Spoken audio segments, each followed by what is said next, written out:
Welcome to another episode of The Epic Family Road Trip.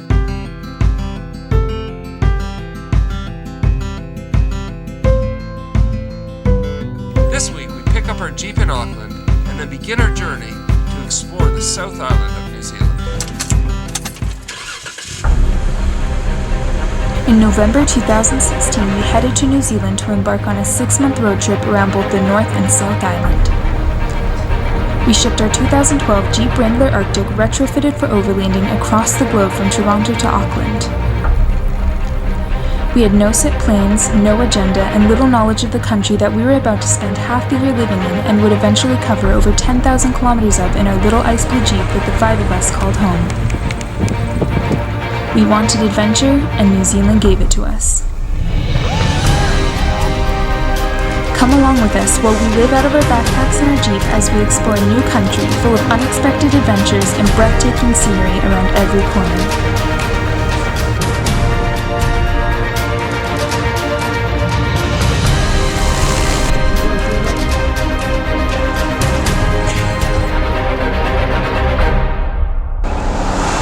So the Jeep finally arrived in Auckland after being delayed because of the hurricane that went through the Caribbean and wiped out a lot of the ports along the way. And we went and picked it up. Got news that our Jeep passed customs and the environmental clean examination and everything with flying colors, no problems. We had heard and learned a lot about that and heard that it's very stringent, and if your vehicle is dirty, you could get fined.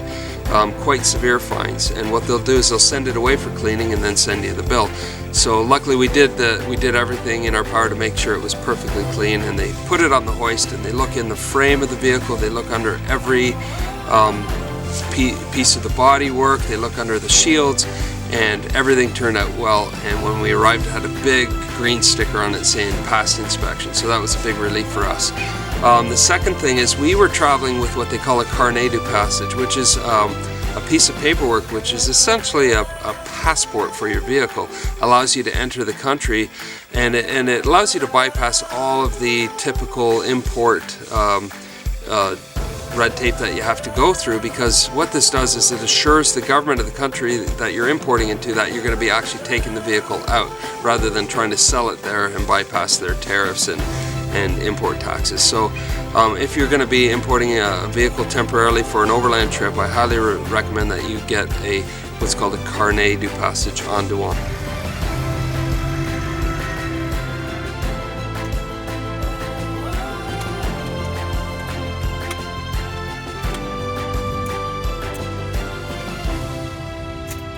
So the next step was that we needed to get our vehicle licensed for New Zealand and to pass what they call a warrant of fitness, a WOF test. So we took it into an inspection station, and they put the vehicle on all kinds of different tests to make sure that it's roadworthy. They don't want people importing vehicles that are going to be unsafe on the roads, and our vehicle passed that test without any problems. Then we went and we bought a trailer for the trip. We went to a company called Pinto Trailers, and we bought a trailer and made a deal with the guy saying, you know, we're going to be here for a 6-month overland trip. When we leave, we want to sell it. And he said, you can sell it back to me, and then he'll get rid of it as a used vehicle. So that allowed us to very easily, you know, have the trailer for 6 months and then get our money back, or at least a portion of our money back. So that was a good deal. Pinto Trailers in Auckland if you're looking for a trailer. So we loaded all of our gear into the trailer, hitched it up, and off we went. Our first trip was to go from Auckland across to Tauranga, where we had already been, but that was a familiar place. We loved Papamoa Beach, and we set up our tent, our rooftop tent and everything for the first time in New Zealand, and it was just a wonderful experience. We spent a couple of days there. It's one of our favorite places. We found an awesome place to park, literally right on the beach. We're on a sand dune just overlooking a beautiful surfing beach here.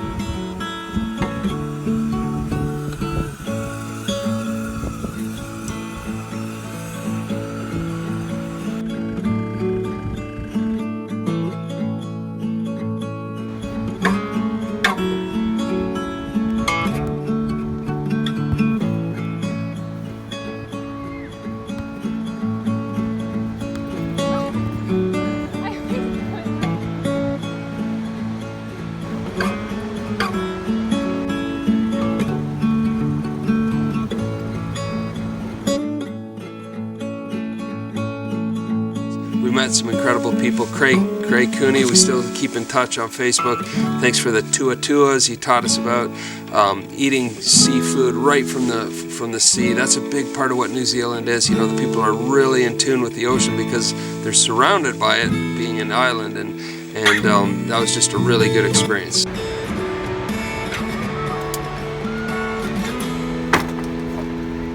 Local delicacy. So what's the deal with these, Craig? Steam them until they're just open.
After Tauranga, we packed up our gear and we headed south. Our goal was to get down to the South Island. So we started crossing the country and we stopped overnight in a place called Lake Taupo, and it's just another gorgeous place.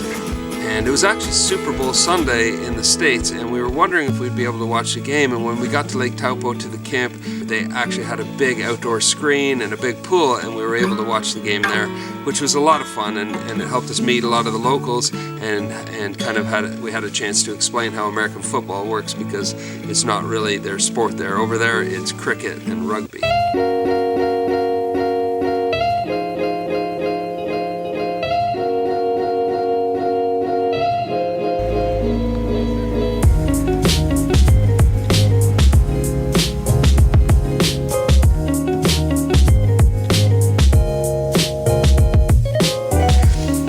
So after Lake Taupo, we kept going south to Wellington, which is right at the bottom of the North Island, and that's where the ferry is. That's where you load your vehicle onto the ferry, and that's what we did.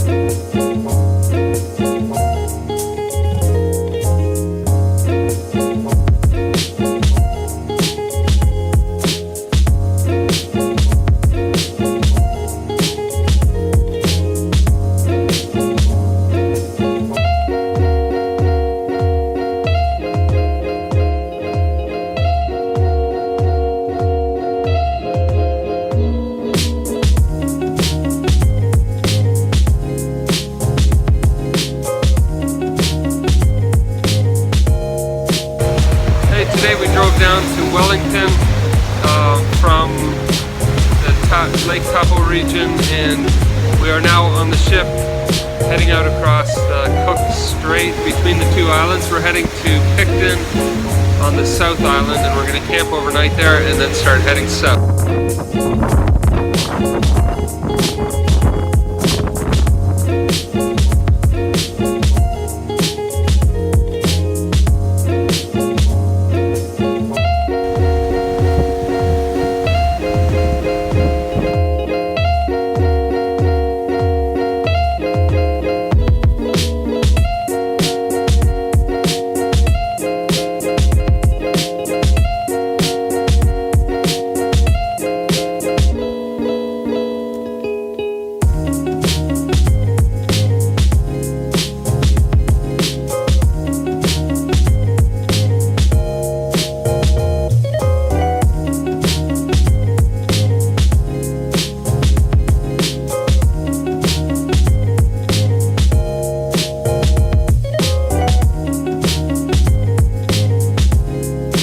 So we spent the night at Picton before heading along the north part of the South Island to a place called Abel Tasman National Park.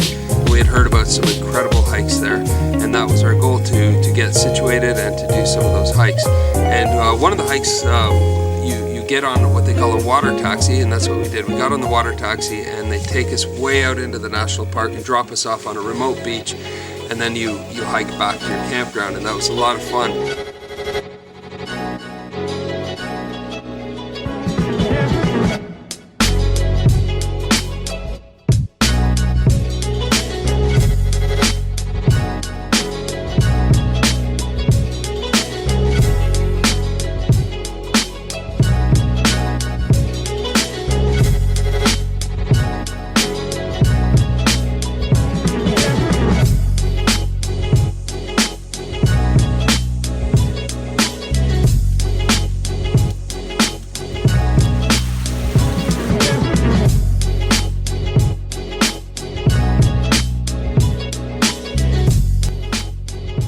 When we got back to our camp, because we're in the remote wilderness, we had no cell phone service. When we got back to our camp, our cell phones kicked in, and immediately we got a text from a friend that said they had heard on the news that there was a whale beaching somewhere in New Zealand, and they wondered if we were nearby. So a couple of Google searches, and we found that we were about 3.5 hours from where the whales were beached. It was at a place called Farewell Spit, and it was really a remote place. We were over here, and you had to drive way up to as far north as you can go on the South Island, and we really, looked at our valleys. We had already set up camp for the night, and we were, ready to bunk down. But when we heard that the whales were beached, we always talk about work, play, and care. And we do a lot of hard work, and we do a whole lot of play. But this was a chance to show that we care, to give back, and to help out with this whale situation. So we didn't even hesitate. We just packed up all our gear as fast as we could, jumped in our vehicle, and headed up to where the whales were. We're heading up to Golden Bay, I think it's called. We got notice that a huge pod of whales, almost 400 or even more than 400, got beached. They got disoriented, and then when the tide went out, they got stuck on the beach. And so we don't know much about it, but we're heading up that way to see if we can help out in any way and maybe rescue some.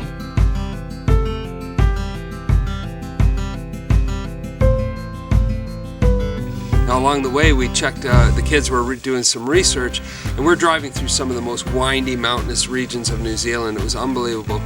But the kids were doing some research, and they found a Facebook site for a group called Project Jonah. These are the folks in New Zealand that head to the whale beachings immediately when they hear about them, and they kind of orchestrate the rescue. And they said Farewell Spit has no stores, there's no water, there's no food, and they said don't even come up unless you're well prepared. But because we're in a well-stocked overland vehicle with lots of food, lots of water, we knew we could go for a week without having to restock. So we knew we were well equipped to head up there. We made it up to the beach where the whales are stranded. We could see them all out there. The tide is way out, so the Department of Conservation is taking volunteers out there in shifts, and so we're instructed to camp overnight, and then we're going to be on an early morning shift heading out to see if any whales didn't make it out when the tide came in. Hopefully they all make it out tonight, but that's the role we have to play. We're gonna set up camp for the night and then get ready to wade out into the water in the morning and try to free some whales. We got up early, we made a coffee, we got the kids out of bed, and we headed to the debriefing right at 6 o'clock sharp. And the DOC folks and the Project Jonah folks, they really gave us a good training on how to take care of the whales and how to do first aid, and they taught us what they call the 3 C's. 1, you got to keep them comfortable. 2, you got to keep them calm, and 3, you got to keep them cool.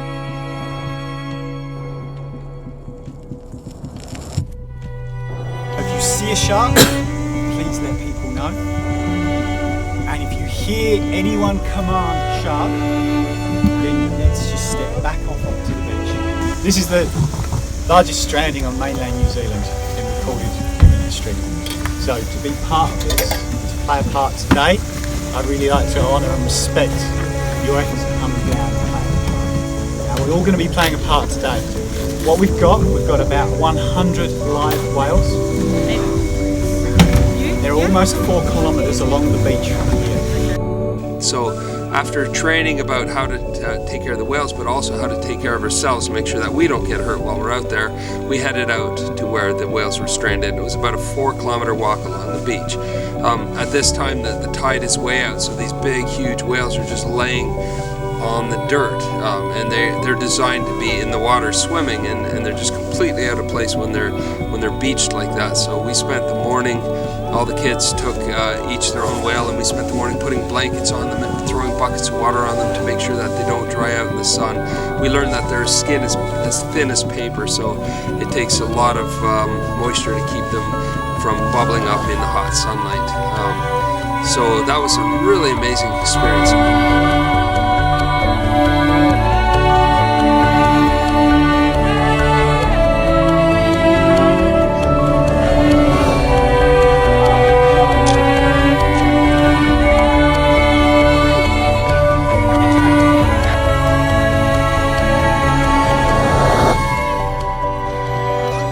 So we had a debriefing this morning, and it's a 4-kilometer walk along the beach, but we're out here now. You can see the whales that are still alive, and we're keeping them wet, putting water on their skin, and we're going to start rolling them over and digging a hole for their flappers. But you can see out here there's 100 plus, about 116 live whales that we got to keep hydrated all day until the tide comes in tonight. Hopefully then they can swim away. And then after a couple hours of that, around noon, the tide came in. And the tide in New Zealand is extremely fast, and it just came in, it started just filling up the land. And now these whales, they're pilot whales, they're relatives of the orca, and they're very pod or family oriented. So if you took the time, in fact I did that, I had a whale about 15 feet long, and when the water got deep enough, I took all my energy and I pushed and pushed and pushed, and I got it way out into the open water, and it started to swim freely, and I thought, wow, I freed a whale. And then it turned around and it swam right back to the pod. And then I learned you can't separate these pods. So the DOC folks came by and they said, when the tide gets to the point that it's high enough that the biggest whale in the pod can float, at that point we'll all push together. And there's about 200 volunteers, so there's 1 to 2 people per whale. There's 120 whales that were still alive that we were trying to free. He said at that point we'll all push together and we'll get the entire pod out, and then they'll stick together, and hopefully if it all works out well, they'll swim out to sea and they'll be freed. And that's exactly what we did. When the water got to the right height, we all pushed, and they gave the command, and everyone pushed, and we got these big beasts out into the water.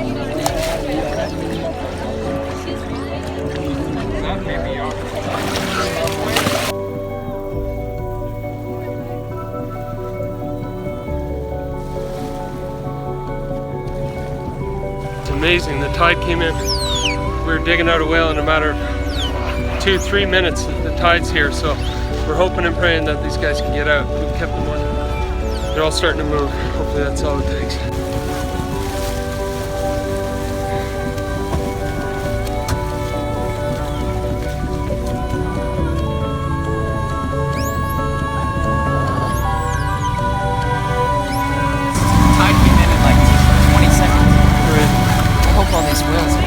Those ones over there, they're all...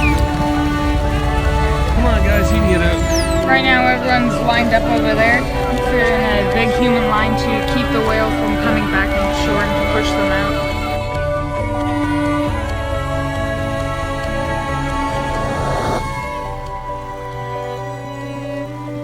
And then we formed a human chain holding hands to make sure they didn't come back in, and we made lots of noise and scared them out, and off they went. So we ended up saving 120 whales that day, and it was really a rewarding, a tiring but really rewarding day. One of those experiences that you just can't set up. You just have to be there in the moment, and you know, it's something we'll never forget.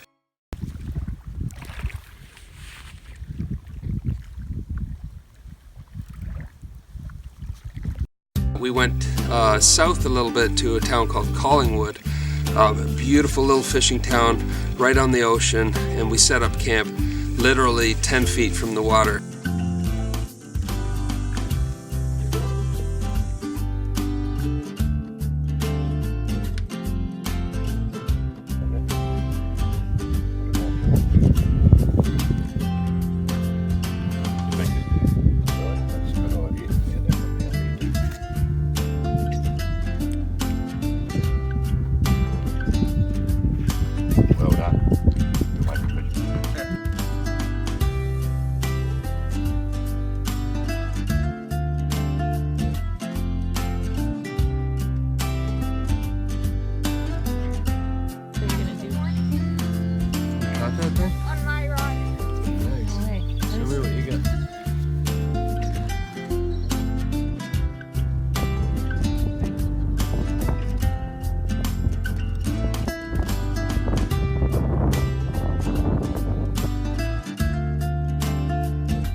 was one of our favorite spots. It was just so beautiful there.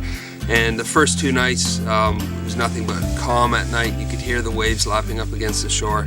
On the 3rd night, however, a gale blew in, and we weren't familiar with how quickly the weather can change there on the ocean, but these gale force winds started whipping in about 2 o'clock in the morning, and torrential rains, and it really tested all of our equipment and us. And the kids are sleeping in the side tent. So much rain fell on it that it actually collapsed on top of them, and I ran down there, opened the zipper thinking they'd be all soaked, and they were actually still sleeping despite the tent being and all the water being on top of them. But we got them out and they went up and slept in the top tent, and me and Carol kind of weathered the storm.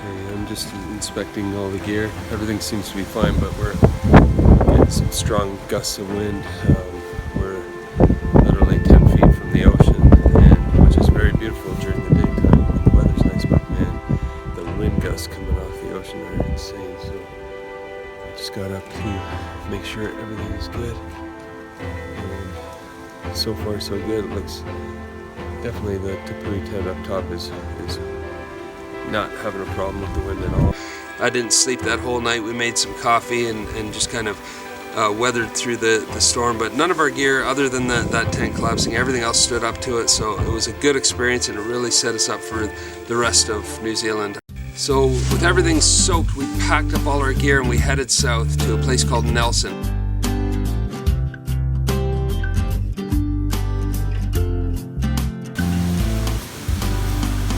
The sun came out along the way, and we found a camp spot in Nelson. We opened up our tents and let everything dry out. We hung out everything and spent the entire day drying out all our gear, which worked out really well. In the morning, we packed up all our gear, we left Nelson, and we headed southwest to a place called Greymouth, which is on the west coast of the South Island.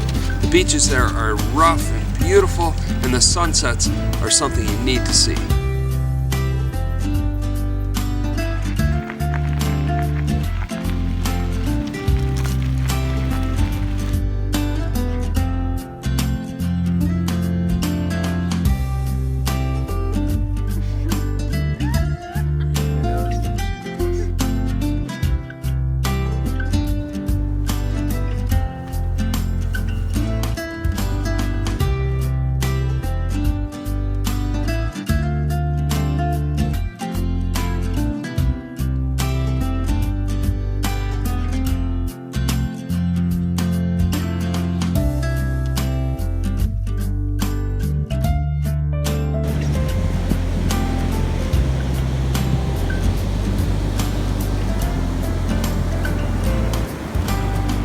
In the morning we woke up and we looked south and we saw the snow-capped mountains. We were so excited. We packed up all our gear and we headed south through a place called Haas Pass, which has some incredible scenery.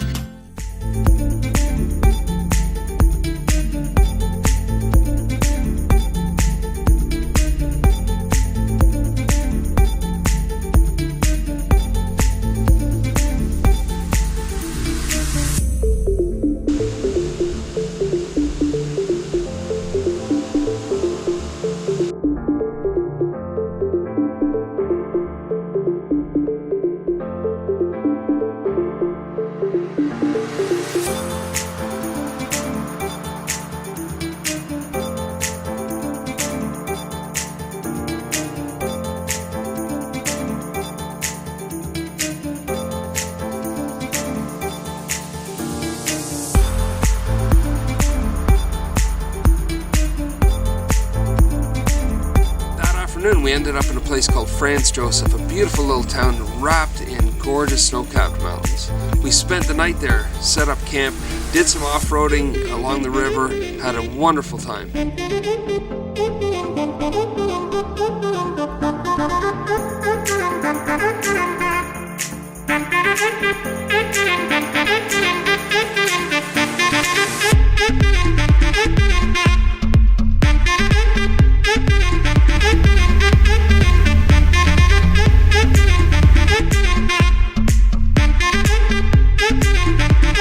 We also made arrangements to do a glacier tour the next day.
next day we drove from Fox Glacier to Wanaka through the beautiful Otago region.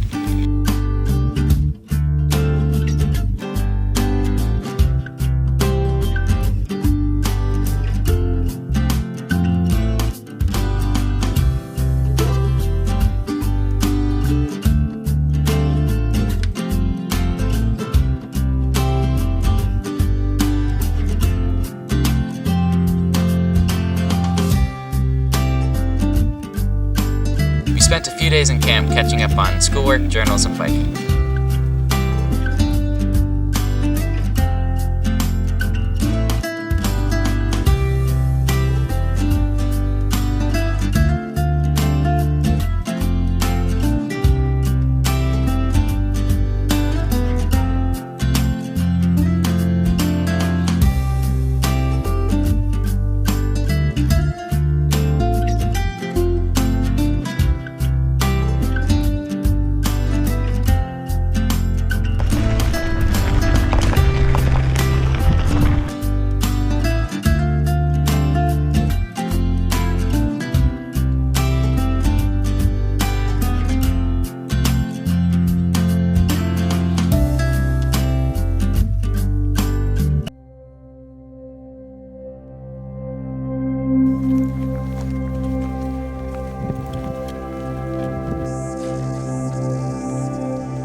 From Wanaka to Queenstown through the beautiful Crown Range along the highest marked road in New Zealand.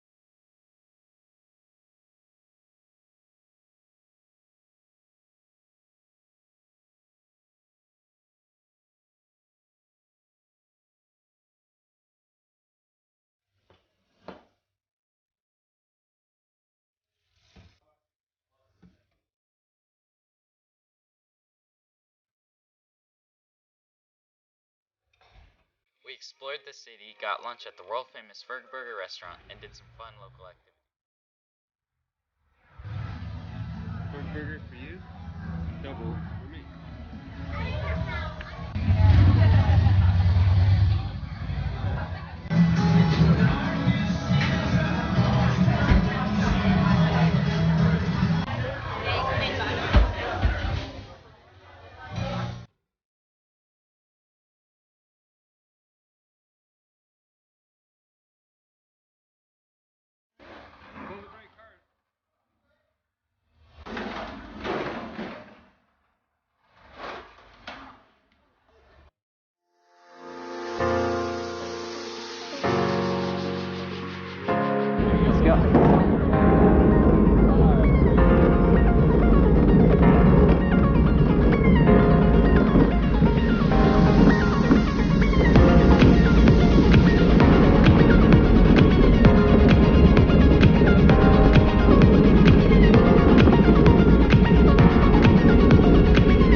When we were in Queenstown, we went to the world's first bungee jumping bridge. It was also our first time bungee jumping.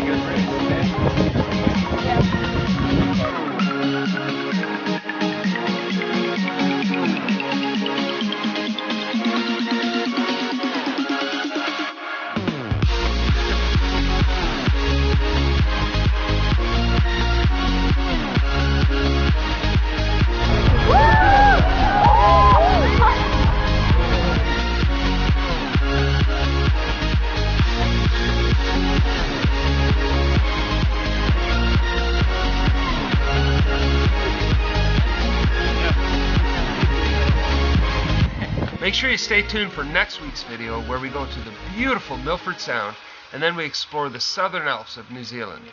And thank you for all of you who have subscribed already to our channel, and if you haven't, just click that subscribe button right now and become part of the Epic Family Road Trip. And in the meantime, we'll see you down the road.